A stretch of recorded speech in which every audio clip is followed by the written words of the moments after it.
hello. Code of ethics called and your license is gone. It's a cautionary tale. By the time it got to me, it's like the day of closing. He's not showing up. Now, let me tell you the worst part of it. The person that bought the contract knew who the buyer that I had was, and they knew that they had a little money. Someone's gonna pay. There's too many situations where people are getting taken advantage of, and it could have been stopped. And it makes me sick. I'm over here with a sign saying, I'll do the right thing. I'll do the right thing. Cannot stress this enough. Every time you pay a contractor, anytime you hand them money, you need to have them sign a lien release. Get a licensed real estate agent involved from day one. You may not want to pay us a dime, but the fact of the matter is we know what we're doing. Now her property's ruined. She's like, what do I do? And I said, there's nothing you can do. Well, we do quite a bit of flipping, and you learn the hard way. Have you ever learned the hard way? So hard. So hard. So it's horrible. Please hang up and try again. Coming straight to you from KC, we are spilling some real tea with Jana and Moxie. Hey girl, hey. That's always gonna be my opening. Hi, Jana Banana. Hey girl, hey. Has anyone ever called you Jana Banana? All my life, yes. It used to make me laugh. Oh, cool. I had one of my dad's girlfriends, because there were so very many, used to sing that song, Jana, Jana, Bobana, Banana, Fana, Bobana, Beep. That used to make me laugh when I was like 10. Yeah, and then it stopped because you're. And then it stopped. And then I was like, next, girlfriend, please. So many. Did you know I have a sibling in Dallas, Texas somewhere? I don't know anything about you. I don't know anything about them. How are you?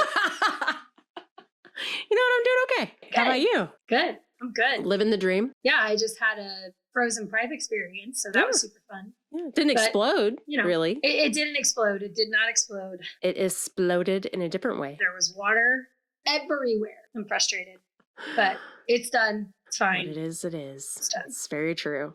All right. Let's kick off today with an interesting little story time. I have a story to tell.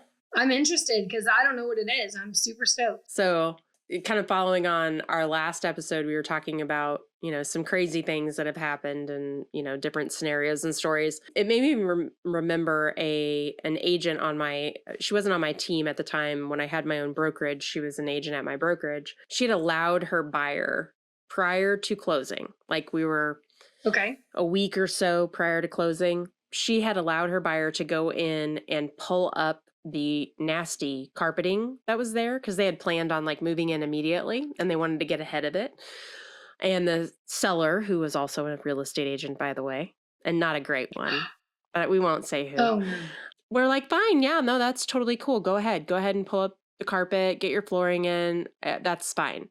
They finished putting in the new LVP is what they ended up doing. And then literally the next day, the seller decided he didn't want to sell it anymore. And unbelievable. They had extra material sitting in the garage. He kept it. Never paid them for the work that they did to improving his property. It's a cautionary tale. Never had anything in writing allowing them to do this. Never had, other than email, like then some email communication. Yeah, sure, go ahead. No big deal. Whatever. He just basically backs out. They don't have the money at that point to pursue legal action against him to force him to sell. So he got some free flooring out of the whole deal. Unbelievable. And she shouldn't have let him do it. And that's one of the reasons why we don't let our clients, buyer clients, or sell, on the selling side, the listing side, don't want, activity occurring in the home prior to closing, precisely for this and many other reasons. That was a rough one. I would say in every single contract that I've ever had someone either like potentially move some stuff in early or do a little bit of work early. And these were early days of real estate for me. Every single time it went bad. Yeah, every time. Single time. Every time. Yep. And by the time it got to me, because I was the broker, by the time it got to me, it's like the day of closing. He's not showing up. He's been telling them for several days he's not closing. Oh, the agent / seller? Yes. Yeah. Oh my God. He's not going to show up to closing. So he knew what he was doing. Absolutely knew what he was doing. Oh, what a twat. Oh man, you're going to have to tell me off camera who he says. Just so I can write it down in my little pad here. Yeah. But he's done that before. And they're like, well, what do we do? We spent like $16,000 on LVP for this whole house because they had someone else come in and install it. I was like, LVP does not cost that much to install. Ever. Like, what the fuck did you do? Anyway, they lost that money.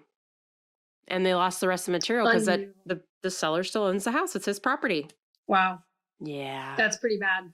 There's some other things they could have done, but, sellers get crazy, and sometimes agents shouldn't represent themselves, but that's a conversation for another day.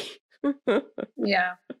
Yeah, I represented myself in selling my house in Waldo whenever Kenny and I moved into this home. And it was, the emotional side of it was interesting for me. Yeah. You would think you're immune to that, but not when it's your own. And, it was the first house that I ever owned after my divorce, and I owned it all by myself, so the emotions get, I think if I ever go to sell this house, I will have someone else represent me. Yeah. For sure. I've thought about that too. We've bought and sold a few of our own houses, and we do a lot of flipping too. And every time I'm like, I know I get emotionally wrapped up in this, so I co-list because I'm like, I just want someone else to be like, Jana, shut up. Stop. Yeah. You need that third person to be like, knock it the fuck off. What would you be telling your client right now? I'm like, I know. Yeah. Anyway, but I heard you had a crazy story. So remember last time I was talking about somebody stealing a house? Yes. Do you remember that? Yes. Okay. So they stole the house. It was on title, blah, blah, blah. Well, there's another part to doing things illegally, but legally. And this is the part that I just can't wrap my head around. Yeah. Okay? It is extortion, I feel like, at its finest. But I had a seller. It was actually one of the agents on my team, but I was involved because it was convoluted. She had a seller. I ended up bringing a buyer. My buyer was very savvy. He was an investor. He owns a boatload of properties. So he was like, yes, I want this property. It'll be a great rental, blah, blah, blah. So we go to closing. And the day of closing, the seller had done an owner finance with the tenant that was currently in there. Mm-hmm. Okay. Well, that owner finance was back in 2017. And that agreement was back in 2017. And the tenant continued to stay there, but they never had an updated, basically, owner finance. They had never updated the paperwork. So as far as the seller was concerned, that was no longer an option. The tenant, though, said, I still thought I was purchasing this thing. Well, the tenant hadn't paid taxes in 3 years. This was almost 2 years ago, by the way. The tenant hadn't paid taxes pretty much the whole time that he had been there, which was his prerogative. That was part of their contract. So the seller was this close to losing the property for back taxes anyways. Essentially, the tenant had not upheld their part of the contract. Okay. So tenant, got a third party involved and said, hey, do you want to buy this for sale by owner contract? Wait. I know. They want to buy the contract they no longer have. The one they no longer had. Yes. That was from 2017 that they had already broken because they hadn't paid the taxes. So they find somebody to buy this contract. Now, let me tell you the worst part of it. The person that bought the contract knew who the buyer that I had was, and they knew that they had a little money. Oh my God. Now, tenant has sold the rights to this owner finance deal to this third person. Day of closing, we're all on our way to closing. And the tenant calls and says, you can't do anything. The guy I sold my contract to just put a Liz pendants, which a Liz pendants is, we're pending litigation, is essentially what that means. And anybody can file Liz pendants on anything, but it immediately stops the sale of anything happening. So now my buyer is like, what do I do? Third person is like, I know what you have to do. You have to pay me $20,000 and I'll walk away from this. Excuse me? Excuse me? So he has no real vested interest. The tenant has broken a 3-year-old contract at this point. The seller is like, I don't know what's going on. And the buyer's like, I just want to buy this property. And I think it was in court for 3 months, 3 or 4 months. It was 3 or 4 months. And it was in court.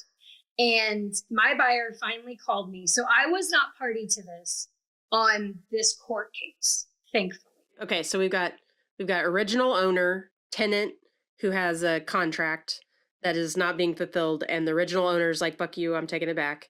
And then you have a buyer over here that wants to buy the whole property, just not the contract, but the property. But there's this third party in there that's bought the rights to this contract and filed this person has filed a Liz Pendens. Yes. Okay. All right. Just making sure I was on the same page. There's a little tic-tac-toe going on there. All right. Got it. It's unbelievable. So luckily, my buyer, he was very serious about wanting to buy this property. He's also very smart. The guy, the third party person, basically messed with the wrong person. I don't know how else to say that in the most polite way possible. You done fucked up, buddy. Yeah, kind of. My buyer was not backing down. Okay, he was not backing down. He took it to court. They litigated it. The judge said, unfortunately, this 2017, we do have some sort of financial gain in this for the tenant who then sold this contract. Mr. Buyer, if you want this, you're going to have to make a deal with this new third party. Oh my God. He had to pay him. I want to say he told me he paid him like $20,000. And to me, that is like extortion to a whole different level in my opinion. Absolutely. Yeah, I couldn't believe it. I could not. How convoluted that was. And my poor agent, they were pretty new. And they were just like, I don't know what's happening. I'm like, just let us deal with it. Let us figure this out. My real estate attorney that I work with a lot was just telling me that there is a wholesaler that's out there doing this right now, actively today. I know his name, and he does do this. He buys contracts and then files Liz Pendens on it? Yes. Yes. Is he winning? Yes. And he is screwing over, and it's like not, it's an owner occupied situation, but they need to get out of the house. You know, that whatever's going on, they need out. So they're owner occupied. He's actually going and filing these Liz Pendens on these properties and lodging clouds on the title and basically extorting owners to pay him off. How is this legal? Where is the legal due process in these situations? And my attorney has a case against this guy now for an owner because of the same thing, but he's still doing it. I've even seen him post about it on Facebook. I've seen him post about it on Facebook. I'm like, oh my God. That is unbelievable. Which brings me to our topic of the day. Again, we've had some listener questions come in. This ties itself up really well into this about protecting your property, whether you have contractors or whatever it might be. How do you protect your property? And you mentioned, what was the name of that application? Last week you talked about it. It was LifeLock. Okay. Yeah. I don't know if that would apply here, though. I don't think so, but I mean, gosh, if it's one way to protect, right? But anyway, so we had several listeners actually send us some questions, which we love, as we've said. Please keep them coming. Send more. Please send more. There are no dumb questions. Nope. So ask away. We will not tell who's asking the questions, so please deliver them our way. We'd be happy to answer them. Okay. So here's one question. How do I protect myself and my property when I have contractors working on my home? What kind of advice would you have for someone who wants to protect themselves and their property when they have contractors working on their home? I mean, there's really only one thing that you can do, which is to have a contractor sign a lien release. I mean, that's all you can do.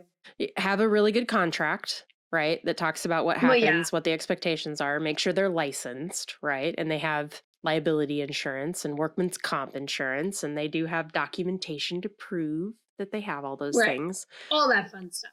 But yeah, every time, and I cannot stress this enough, every time you pay a contractor, whether you're paying them for material or labor, doesn't matter. Anytime you hand them money, you need to have them sign a lien release to keep them from filing mechanics liens on your homes.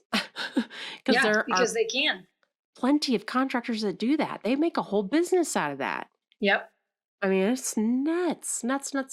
Yeah. Oh my gosh, I totally forgot about this because it was so long ago. What? Holy moly. What? There was a foundation guy going around Kansas City and telling people that he was going to work on their property. Okay, so they would get into contract with this guy.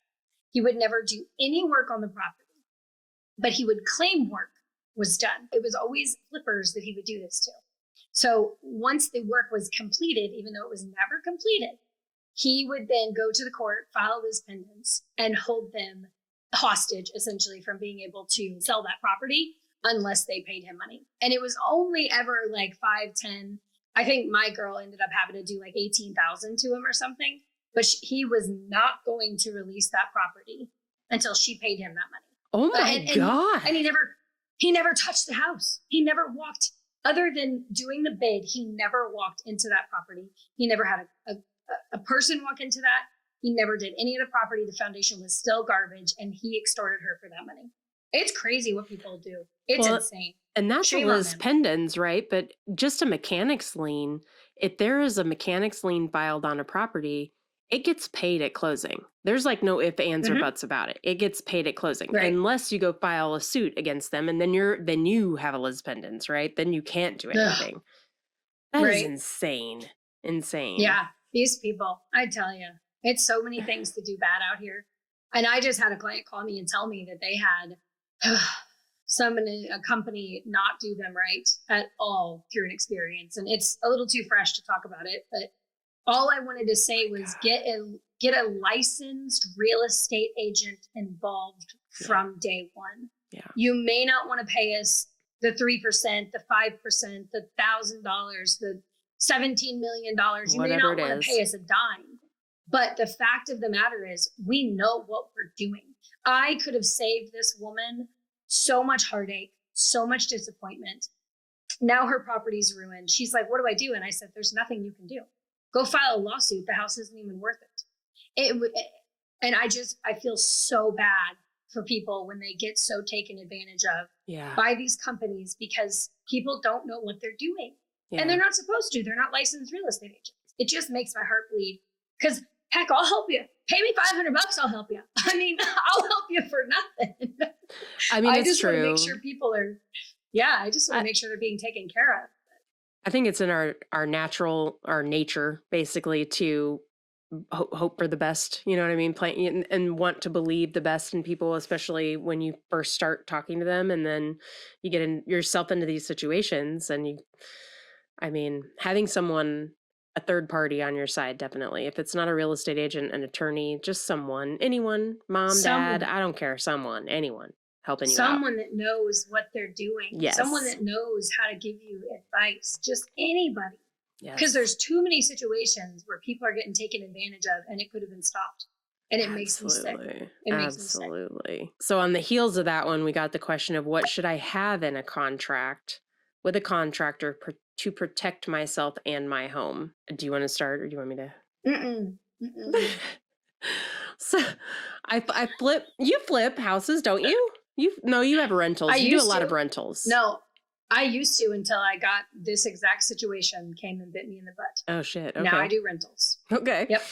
Well, we do quite a bit of flipping, and when you learn the hard way, you just do. Have you ever learned the hard way? So hard. So it's horrible. I've learned the hard way. I've learned the very hard way. Yes. Ugh. Yes. Gosh. But I do think there's a couple things people could make sure are included in a contract. And usually you get some boilerplate contract if the contractor even has one. Right. If they even have one. It's very boilerplate and very much in their favor, right? And so I always tell my clients, and what we look for in our contracts, you want to have a very solid scope of work. You want to be very specific about the work that is being done on your property, and how much in both labor and materials, independently of one another, is included. Because when it comes time, and if you have to go to court, there is a big difference between labor and material and what you can recover. So material costs, labor costs, independent. And then you also have to have on their timelines. We include things like bonus payments if they complete the work ahead of time. We also have penalty payments if they don't. So they actually owe us money back, or they don't get paid as much. Like we do a 10% reduction. Dang, girl. I'm not working for you. It works. It works, though. They get shit done. I'm sure it does. Then they know we're serious. Yeah, I like it. I'm only going to do that once, where we're deducting 10%. You're over 2 weeks late. And I'll always give a little bit of time. You know what I mean? Especially if we run into something. We always if we uncover something we weren't expecting, then you renegotiate that timeline, right? It's all about communication. But Yeah. timeline, penalty payment, also bonus payment for completing the work on time or ahead of time, warranties on both labor and material. Needs to have a warranty for both. And ultimately make sure that the people that are signing on the dotted line are the actual principals involved in that business. You don't necessarily want the estimator out there signing on the dotted line for you. You want a principal within the business, someone who can take accountability for that project in that signing it. So that would be my recommendation. Well, there you go. There it is in a nutshell. I don't have any feedback. I don't flip houses for that reason. So really? I don't have it. Yeah. I feel like when there's a really good, and you develop good relationships with contractors who know how you work. I have several that know how I work, and they are responsive to my process and understand why we do it the way we do it. And they like it. They end up adopting some of it, not all of it, but some of it. They don't like penalty payments. That's cool. Nobody does. Nobody does. Yeah. So remember the other day when we were having like a little meeting, whatever, with our beautiful Whitney. Shout out to Whit. We did a little Facebook Live and we asked for people's stories. Yep. So we can't always tell stories with obviously not with names. And we can't always tell them from a client's point of view because we're not the client, we're the agent. Yeah. And so we reached out and we were like, hey, we want some point of views from clients. Now, this was not my client. This was not your client. Mm-mm. You should have used me as your agent. And then this was an issue, but that's not the point. So I wanted to read this. Do you think I should read the whole story? I think you should, yeah. I think it's okay. Key. I'm going to read it as quickly as I can. Forgive me when I mess up. Okay. So here it is. It says, I bought my house in 2020 when potential buyers literally got a 10-minute walkthrough to make what's likely the biggest financial decision a first-time home buyer can ever make. After my power walkthrough of my future home, I made an offer. This was after being outbid on at least 5 other homes and viewing about 20 other properties. They always say something major will happen within your first month of moving in. And I believe that because homes know when people move in and out. Mm-hmm. She says, well, move-in day comes and we have the heaviest rain of the year. I had a group of friends who were taking out the carpet in the basement in preparation for new carpet the following day. And we discovered that water is coming in through the base of the wall. Woo, girl. We removed the sheetrock and discovered a crack down the whole front of the wall with a steady stream. Oh my God. So clearly somebody knew some shit. Mm-hmm. Mm-hmm. Yeah. She goes on to say, sellers said they never experienced any water-related issues in the basement. We stepped outside my front door and there was a visible and obvious vertical foundation crack. Long story short, my real estate agent helped me file a claim with my inspection company and their insurance paid out for the neglect, which was great. It ended up being a blessing. The funds received covered epoxy filling, and then I purchased vinyl flooring instead of the carpet, and it was clear that it was a leaky basement. My move-in was a headache that turned into a blessing in disguise because of the better flooring. Several months later, this is the part that gets really interesting to me. Several months later, I looked at photos from my house listing and realized that they had missed the crack because of a garden hose storage box conveniently placed right where the crack in the wall on the house was. And the sellers took that box with them when they left. So there's a lot to unpack here. The one thing that's very interesting is that the sellers claim they never had any issues. Now, the problem is, Jana, there was carpet down. Right. So if there was water consistently in the basement that the sellers were having to deal with, they would have been, it would have been exposed in the drywall, in the carpet. There's a really good chance that the sellers maybe never actually knew about it. The fact that the inspector missed it was kind of interesting, but they at least made it right. I don't know. You don't know if that carpet was brand new, though. You don't know if they just... That's true. That's the other thing. Yeah. Yikes. Could have been brand new carpet. What a disaster. Disaster indeed. Good Lord. Oh, well, kudos for that real estate agent for connecting them. Totally. I mean, it's frustrating that all of this happened, and it's frustrating that moving one box one hose box out of the way could have potentially prevented this. Would she have still offered on it? Who knows? If they had found it in inspections, would it have mattered? Who knows? Right. But unfortunately, there's really not a whole lot she could do. She went after the inspection company, which was good, and that helped. Yeah. It's also interesting that the agent got as involved. I don't know. Yeah. I don't know. It's not that I wouldn't help, because I've helped to a degree. But when she writes in here that the agent, what does she say? Helped me file a claim. What are your thoughts on that? Yeah. So it's really hard to explain to clients, especially when it's occurring. But there's a reason why we're not supposed to get involved at that stage. We can do things like get you repairman contact information. We can refer you to legal resources and attorneys and things like that. We can, help you get in touch with your insurance agent to see if there's an opportunity there. Like, we could do things like that. But actually getting involved in the legal side of it and filing a claim, we do not do that. And a lot of agents really struggle with sharing this information. As a broker, you're a broker as well, but as a managing broker, there's a whole plethora of legal problems that opens up, because had that resulted in any kind of lawsuit, everybody gets named. Everybody. So if that homeowner, that buyer who now owns the home, goes to an attorney or even mentions that they're going to talk to an attorney, we can't help you anymore. We've got to stop talking. And it sucks. Yeah, because we're now like we are a party. The bad people, essentially. Yeah. Well, yeah, that's. I don't know the right terminology to say. We're liable, not a litigator, but we become. We're like part of the process at that point. Yeah, and which is scary. It's so scary, and I've gone through it. Still going through one case actually, but it's true when a buyer gets into a home and they have some challenges and they decide we're going to hire an attorney and we're going to go after the seller. That attorney is not just looking at the seller.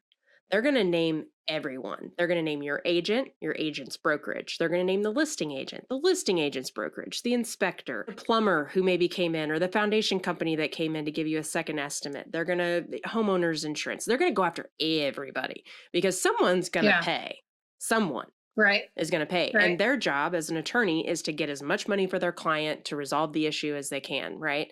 But as your agent, when you tell me you're going to hire an attorney, I cannot talk to you about this anymore because we are going to be on opposite. Now I have to defend what I did, what I said, what my brokerage did, what my brokerage said, the communications we've had with the other agent, like all of that comes together. And so we can't get involved at that point. So it feels like your agent backs away from you, and that's not. Yeah, it feels like abandonment. It does. Yeah. It does. And I've had that conversation before where I'm like, I just have to tell you, now that you've mentioned that you're going to hire an attorney, I need you to understand that I can't assist you in this matter anymore because your attorney is going to need to advise you in a way that may not make it possible for us to continue this really amazing relationship we have on this particular property. I'm still here for you in the future. I'm still here for you if you need something, but this particular issue, I cannot engage with you on any longer.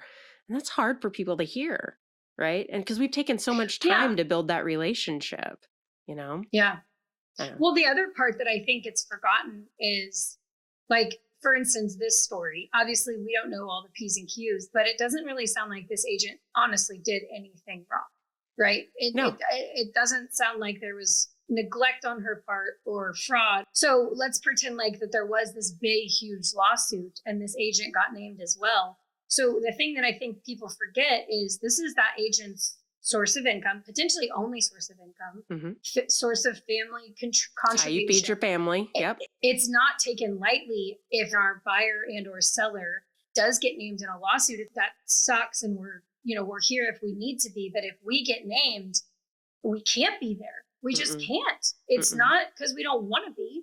I actually had a seller have a lawsuit, small claims court, so they didn't name anybody except for the seller. So I talked to my broker. I said, can I provide them with information? And they said, since you are not named in this, you can provide them with every ounce of information that they need. And they ended up winning. The guy appealed and they won the second time. And then the judge was like, don't ever bring this back to me again. So that was really good to be able to be a part of that. I can't imagine someone that knew me and liked me and trusted me enough to allow me to help them with this gigantic decision and huge purchase, then go through a lawsuit and me go, I can't help you. I can't do anything. It's hard. That lawsuit too. Yeah. I can't, that it just seems, but what choice do we have? We don't have a choice at that point. At the end of the day, Mr. and Mrs. Homeowner, whoever, needs the money to fix this issue or needs to be compensated for the damages that they incurred as a result of fixing the issue. Their attorney is going to go get it from whoever they can, right? And so it's not, I never took it as they were coming after me directly, but I do have E&O insurance and so does my brokerage. So someone's going to pay. It may not be us, but someone's going to pay. So, I mean, I get it, but it does kind of put that, I can't really talk to you about this anymore. Sorry. I hate that. That is horrible. Yeah. But it's the reality of this job, unfortunately, sometimes. Yeah. Well, and on the heels of that, we got another question of, it seems like my agent might have known about issues with my home and didn't tell me. Why? Unbelievable. I can't answer this question because no, girl, that's some next level code of ethics called and your license is gone. Mm-hmm. That is horrible. That is horrible. I can't even imagine why an agent would know something bad about a home and not tell their buyer or their seller. Commission breath. Even if they knew something. Oh, it's so disgusting. That's so disgusting. It's disgusting. It is disgusting. I just, these agents out here. Right. And I think a lot of people don't know, like especially listings, if you disclose to us or we see, and when we're doing our walkthrough and we see something that, you know, is a material defect, we have to disclose it, even if you don't want us to, once we represent you. So the fact that someone, first of all, my question would be, did they really know? Because if they did, they should have disclosed. But if they didn't, then they're at fault too. I mean, that's lose your license, lose your ability to practice any kind of real estate, to, you know, no. Done. Oof. Done. I can't even imagine. I mean, I gave up an entire listing one time because I knew stuff about that property. Yep. And the seller didn't want to do a seller's disclosure, which is allowed. Yes. Except you still have to disclose latent and material defects. Yep. Which are, the layman's way to say that is big old issues that you know about. So any issues. Knew about real. Well, yeah, but I mean, like, these were some massive, gargantuan financial issues that they were refusing to disclose, and then wanted me to lie about them. And I was like, nope, not doing it. On to the next. And I sent them on their way. I can't imagine bending my moral compass so much that I would be willing to get $6,000 to lie to the next person and put them in a house that's crap, and I know it. Yeah. I can't fathom it. Yeah. I always tell my sellers, man, this is your get out of lawsuit free card, that seller's disclosure. Yep. Literally everything you know, whether you fixed it or not, put it in there. Good, bad, or indifferent. Put it in there. Good, bad, or indifferent. Put it in there. Yeah. Yep. Psycho. People do some crazy shit, man. It's crazy. They do, man. Real, and it's frustrating because us agents out here with a moral compass that works, and that we want to continue being real estate agents forever. And we don't want to be schemy, skeezy, blah. That it makes us have potentially a bad name, except for I'm over here with a sign saying, I'll do the right thing. I'll do the right thing. Yeah. I don't know. I don't know. It's insane. It's crazy. Seems like my agent might have known about issues with my home and didn't tell me why. I hope that no client has ever walked away from a table and been like, Moxie knew more about this house than what she disclosed. Because if that's the case, I'm not doing my job and I need a different profession. Yeah. So I don't know. For real. Okay. That's crazy. So those were our questions. Oh, yeah, those were our questions. I got to tell you something. My fingers are healing very well. I can't even tell. Well, you could if I put it closer. It's an angle. See, it's a triangular digit. It is. My skin is currently falling off, and that is supposed to happen. It's a little disconcerting that that's happening, but it is. And look, watch. You ready? I'm actually touching it right now. I touched it. I touched it. I touched it. Maybe remind people what happened here. Oh yeah, I cut my finger off. I cut the end of my finger off in a diagonal. Oh So, yeah. I totally forgot. I just cut my finger off. I did. I totally forgot. So finger diagonal. It was like that. And then I sliced into this one too. And when I say cut it off, I mean like gone, tissue laying on the cutting board. And I was like, that's my finger. And then we went to Cabo 2 days later. So I was pretty high on painkillers, unfortunately, the majority of the time. And I couldn't look at my finger until last week. It's been a month, a little over a month since I did it. And I could not look at my finger until last week because I'm so queasy. Yeah. And so like, ugh, I can't handle it. But I can look at it now. It's not as cute as it was, but it's coming back. Little finger. And so anyways, I just, a little update. I cut my finger off. It's much better. It's much better. I'm so glad. I'm glad. And I cut it on green onions, like scallions, you know? I was going to town on those puppies. Cut my finger off. Yesterday, the sound effects. I cut scallions. Oh my God. Yeah. And that's exactly what happened. Except for there was a long pause and then I go, that's my finger on the cutting board. Did you see Kitty? Oh no, he was an hour away and I was able to get him on the phone. I almost passed out. I was like, you're going to have to keep track. Jana, this is what happened. I actually went full Valley Girl on him. Okay.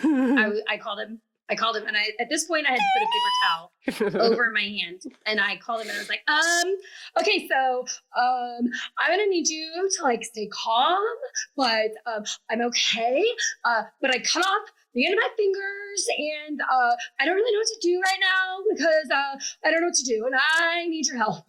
Like I went straight Valley Girl on him and he was all cool, calm and collected. He used to be a firefighter and first responder. So Aww. he was all calm and sweet and got me to the ER and neighbor had to come and get me. But yeah, it was horrible. It was horrible. But anyways, I digress greatly. I just wanted to give an update. It's still angled. I still only have like 55% of the end of my nail. The rest is gone. And like, I don't know. It might come back. I don't know if my fingerprint will be the same because it's like. I thought they told you it wouldn't. Like that you would not be able to. You'll get like a 3/4. I don't think it will. Yeah, I don't think they said multiple times that my fingers both will grow back. So the middle finger, you can still see it's got an indentation. And this finger, it's got an indentation, but it's growing back pretty rapidly actually at this point. So I don't know, we'll see. But anyways, yesterday I cut scallions for the first time. And Kitty comes in and he's like, oh my gosh, you cut green onions. And I was like, I know, and I freaked out a little bit because they were slimy and weird and I was so worried. But I did it. Good for you. Yay! Yay. And applause. Add applause. There you go. All right. So, Jana. Yes, ma'am. You have a story time that I am super interested in hearing about because it's like you're speaking my love language. So, I want to hear your off the record. I've got to hear your off the record. Okay. I'm excited. I know. It's so silly. I'm kind of a sappy chick sometimes. It's just hard to believe I know. A little bit. Come on now. I have feelers too. I know you do. I love football. Okay. I love football. My kids hate being around me whenever we watch a football game. Bryant even gives me shit. Who's your team? The Chiefs. The Kansas City Chiefs are my babes. Okay. They really are. Always and forever. Even when they sucked ass. Okay. I didn't know because I know you've lived in other spots, so I didn't. Well, I grew up here. I grew up here in Kansas City, and then I had the Cardinals when they weren't good. Yeah. And then I was in Boise, and we only had like farm teams. So anyway, we're back in Kansas City for the last 10 years. I cannot believe this year's 10 years that we've been back. Wow. But I've gotten my husband really engaged in football. His dad was a huge Packers fan. Oh, huge. Go Pack, go. Watched every single game every weekend, which caused Bryant to virtually hate it. So he never really got into football. Oh. And so he meets me, and I love the Chiefs. But I've recently gotten really wrapped up in the Kelseys. And I think everybody has. I mean, for one reason or another. But from a different perspective. I love watching their family dynamics. I love watching how they work with each other, how they talk to each other. You can just see the love and the excitement they have, and like they're pumping each other up all the time. And I love that, because football is a very physical sport. It's a very macho, slap each other on the ass, run each other over kind of sport. It is. Yeah. And to get that softer side, to see the leadership and the, all of these things, I'm loving it. So based on this recording recently, Jason Kelce obviously is, hitting that point where he's considering retirement. And I watched, their playoff game that they lost, which really sucked because I was rooting for them. Oh, so sad. So rooting for them. And just to see his face at the end, Yeah, and then I him know. give his coach a hug, his O-line coach a hug. And like, you just knew like, Yeah. he's really thinking about it. Because after you watch like the Kelce documentary and everything, and he talks about, for days after a game, he's icing, he's heating, he's in a ton of pain. Like, it's a lot. Anti-inflammatories. Yeah. The whole thing. Yes. And so it just kind of, I don't know. I love seeing that side of it. I'm excited that the NFL has really spent more time talking about the players, and their families, and really exposing more than just the actual sport, because I do think that brings more people into the sport, for one, and two. Sure. It is a story, and these guys get paid a shitload of money. Don't get me wrong, but they are getting their asses kicked, even when they're winning. Oh yeah. So. Oh yeah.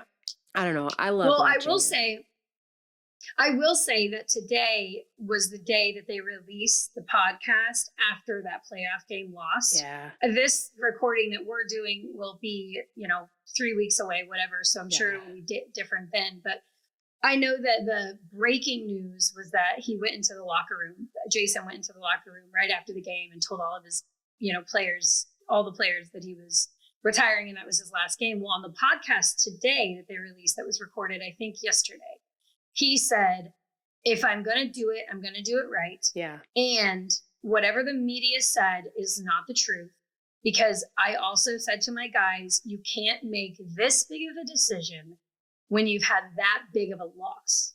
And so he was meaning they lost that game. It's a real loss. He was crying at the end of that game. That was a hard loss to have if it is his last game. I think that what he said to the players, I don't think the media had any business, which, surprise, surprise, but I don't think they had any business leaking.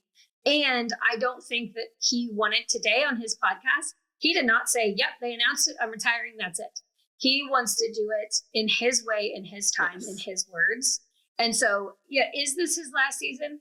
We can all speculate that the answer is probably yes, but that needs to be something that he brings to the table. Yes. And it was sad to see him yesterday or the other day, because you literally were like, that's his last game. That's what I know. And you could just feel it. You could just feel it. You could see it in his face. And it's like, oh yeah, man. Yeah. I just love that guy.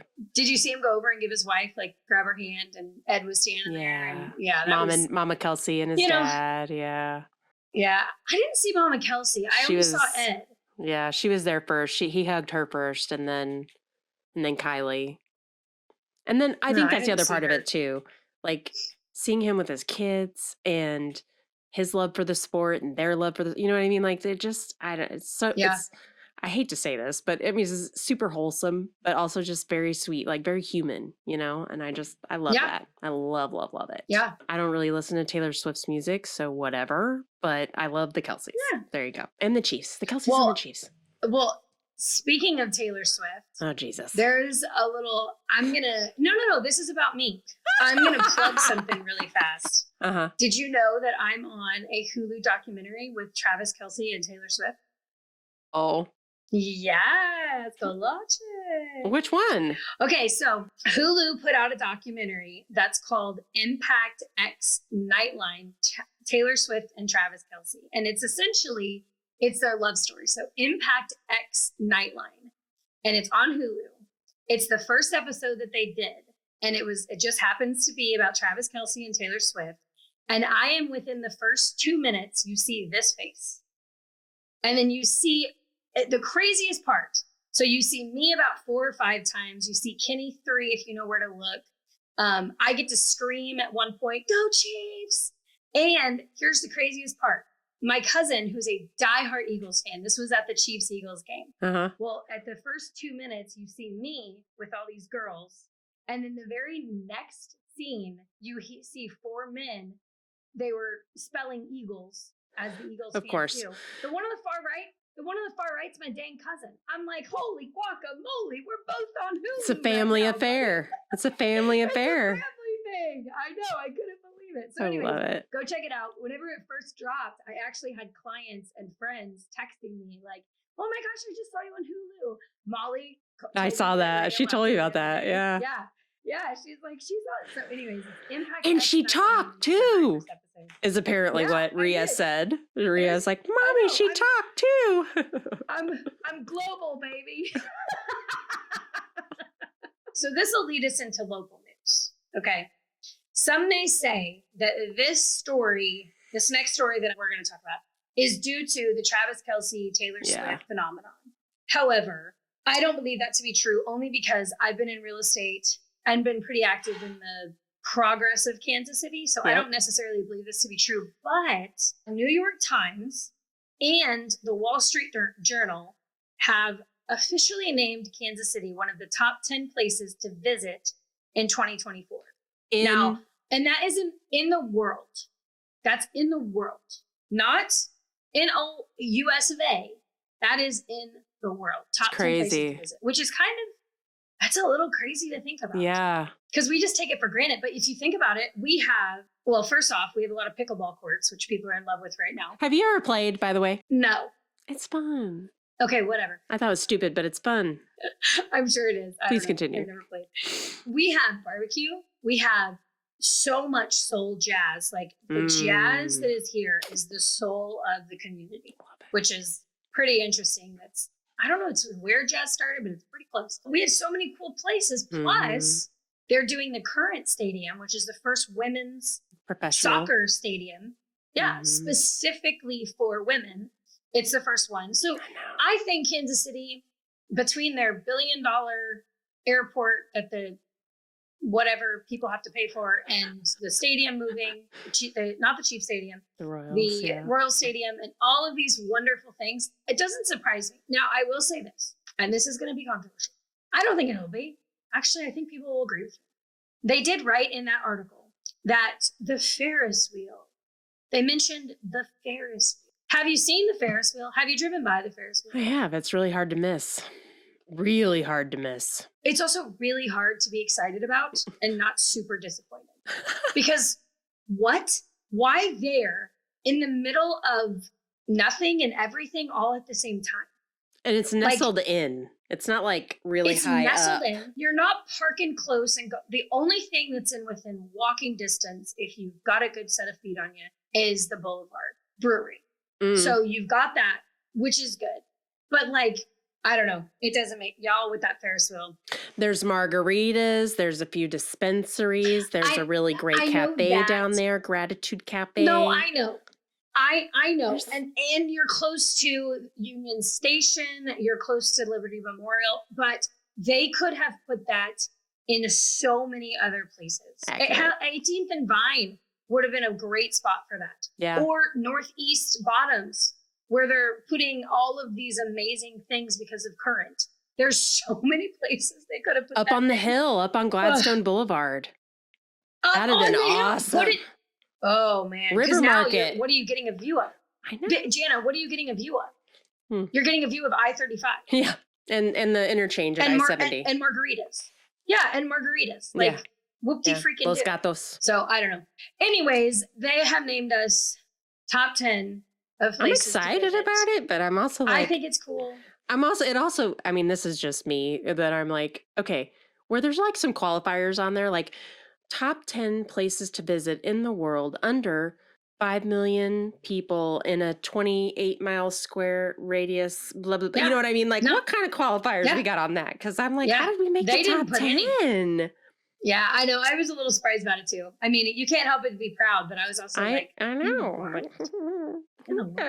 I mean, we're cool, but come on. And it's the Wall Street Journal and the New York Times. Kind of a big deal. So crazy. Yeah. Anyways, all right. Well, that's all I've got for you today. Same. This was fan-fucking-tastic. I love you to pieces, True lady. story. Thank you. All right. Make it a great day. Deuces.